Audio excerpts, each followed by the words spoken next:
one of the things that I think neuroscientists have coming to believe is that parents provide a buffer for how the child handles stress. So if you think of development over those first few years, a child is experiencing all sorts of stress. They have to be toilet trained, they have to take a nap, they don't get fed when they want to get fed. There's any number of things. There are minor things, but it makes them unhappy. But what parents can do is they essentially teach them how to cope with that by helping them. And so we know that development occurs in this environment of relationships. And if the relationships are not good, often what happens is the child doesn't learn how to regulate their own emotional response and how to deal with stressful life experiences. Estamos na rua de casa, amor. Calma. Já vai passar, já vai passar.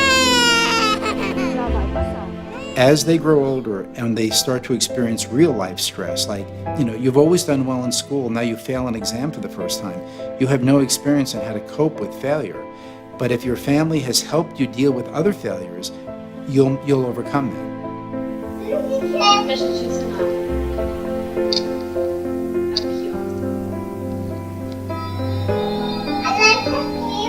Laura conseguiu!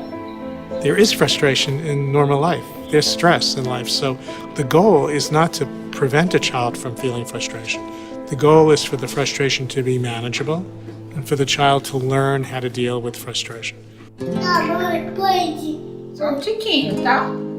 You need that little bit of challenge and the frustration that goes with not being able to do something so easily so that you work at it.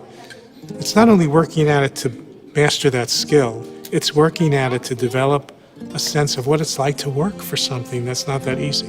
If you never get that experience, if every time you try something that's a little bit frustrating, an adult comes and does it for you, how do you learn how to deal with frustration? Which is a very important thing to learn.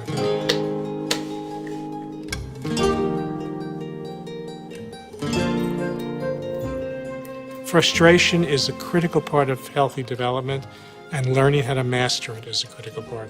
So it could be in playing, engaging, things kids want to eat. Kids like to eat junk. They like to eat more sweets.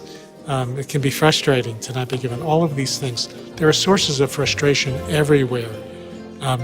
It's all about balance, right? Não, o suco não, é o papá primeiro. Vamos lá. Isso. I think that we can nurture children's persistence by letting them try things, letting them learn from their mistakes, not trying to correct everything they do so quickly. To be persistent takes patience. And so we have to model that and encourage that in children.